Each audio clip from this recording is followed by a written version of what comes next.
पुष्पराज में झुकेगा नहीं साला। ये डायलॉग तो आपने जरूर सुना होगा, लेकिन क्या आपको ये पता है ये इस मूवी का ओरिजिनल डायलॉग नहीं है। इस मूवी का ओरिजिनल डायलॉग है पुष्पराज में उठेगा नहीं साला।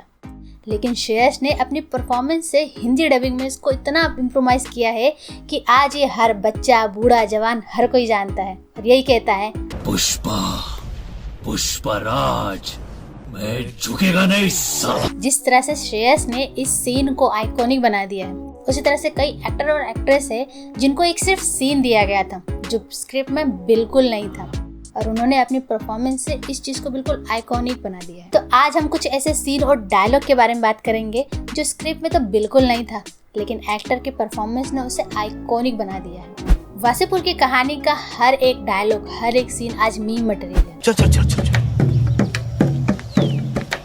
लेकिन क्या आपको ये पता है कि इसके ऑलमोस्ट सीन अनस्क्रिप्टेड। इसमें हुमा कुरैशी और नवाजुद्दीन सिद्दीकी ने इतनी अच्छी परफॉर्मेंस दी है कि आज ये सीन पॉपुलर हो गया है। इससे अच्छा थोड़ी लगता है, आपको परमिशन लेनी चाहिए ना। नहीं, हमको लगा कि क्या लगा? आपको लगा कि जो मर्जी करेंगे, मतलब हाथ लगा लेंगे ऐसे हमको? यही नहीं, इसके अलावा एक और सीन जब परपेंडिकुलर का गन स्टॉक हो जाता है और शमशाद उसके डिफेंस में उसको वार करता है। हमारे अंदर भेज के बहुत डरा रहे हैं।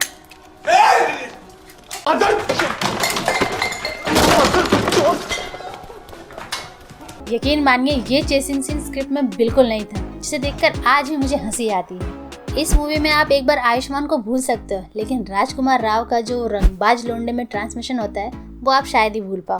और इसी मूवी का एक डायलॉग है ये। एक हेलो, सुन बे, तुम सुनो बे, आज के बाद गलत टाइम पे फोन किया ना तो ऐसी लात मारेंगे कूले पे डिंपल निकाल देंगे तुम्हारे। फोन काट। जिसे जब डायरेक्टर ने सुना तो वो खुद शॉक्ड हो गए कि ऐसा भी कुछ हो सकता है क्या। क्राइम मास्टर गोगो तो आपको याद ही होगा। हाँ, वही जो लोगों की आंखें निकाल कर गोटियां खेलते हैं। पर ये क्या, यहाँ तो क्राइम मास्टर गोगो खुद कंफ्यूज हो गए कि आखिर असली तेजा है कौन। इतने में एक आवाज आती है कि तेजा मैं हूँ, मार्क इधर है। मैं तेजा हूँ यार, रामू सुधर जा, तेजा मैं हूँ। अबे तेजा मैं हूँ, तेजा मैं हूँ, मार्क इधर है। भाड़ में गया मार्क, मैं इधर हूँ यार, मैं तेजा हूँ, मार्क इधर है। एक्चुअली में ये डायलॉग स्क्रिप्ट में नहीं था, पर प्रेस ट्रैवल के प्रेजेंस ऑफ माइंड ने इस सीन को इतना यादगार बना दिया है। अंडररेटेड मूवी में से एक मसान का ये डायलॉग तो आपने जरूर सुना होगा। तो साला ये दुख का खत्म नहीं होता बे। बाकी की तरह ये भी अनस्क्रिप्टेड था।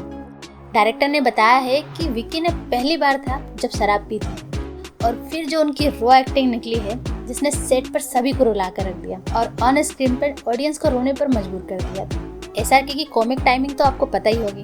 डायलॉग हो या ना हो उन्हें कोई फर्क नहीं पड़ता, क्योंकि उन्हें पता है कि अपनी क्रिएटिविटी से लोगों को कैसे हंसाना है। जैसे पठान का यही डायलॉग देख लो, जहाँ रशियन करेंसी रूबल को वो किस तरह से यूज करते हैं, जो स्क्रिप्ट में बिल्कुल नहीं था। How do you like 120,000 rubles? Roubles? मैंने क्या कहा? अब एसआरके की बात निकली है तो डीडीएलजे की बात भी कर लेते हैं, जिसमें ऑलमोस्ट सीन अनस्क्रिप्टेड था। जैसे वो कबूतर को बुलाने वाला सीन देख लो, जब अमरीश पुरी और एसआरके दोनों एक साथ कबूतर को बुलाते हैं। इसके अलावा बाप बेटे का वो कॉन्वर्सेशन जब राज फेल होके आता है, वो पूरा डायलॉग स्क्रिप्टेड नहीं था।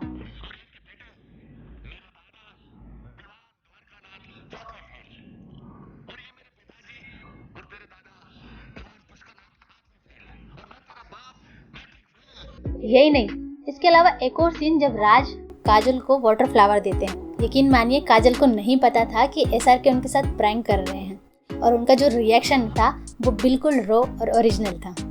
अमर अकबर एंथनी का ये सीन तो आपने बहुत एंजॉय किया होगा। तेरे को हम इसको वास्ते बोलते थे कि दारू मत पी, दारू खराब चीज है। पर क्या आपको पता है इसके पीछे का सच क्या है? बच्चन जी ने खुद बताया है कि जब इस मूवी की शूटिंग कर रहे थे तब डायरेक्टर मदन मोहन ने अपने असिस्टेंट को ये सीन समझा कर दूसरी जगह शूटिंग करने चले गए, लेकिन जब वो वापस आए तो सीन कंप्लीट हो चुका था। पहले तो उन्हें विश्वास नहीं हुआ कि एक शॉट में पूरा सीन कंप्लीट कैसे हो सकता है, लेकिन जब उन्होंने एडिटिंग में ये पूरा सीन देखा तो उन्होंने डिसाइड किया कि इस पूरे सीन को वो मूवी में रखेंगे। अरिजीत के गाने, जिसे सुनकर सिंगल्स को भी रोना आ जाए, और इन्हीं गानों में से एक है अगर तुम साथ हो। डायरेक्टर ने रणबीर और दीपिका को सिर्फ इतना कहा था कि इमेजिन करो आप दोनों का ब्रेकअप हो गया तो आप कैसे रिएक्ट करोगे। फिर क्या, दोनों के मैजिक ने कुछ ऐसा सीन क्रिएट कर दिया।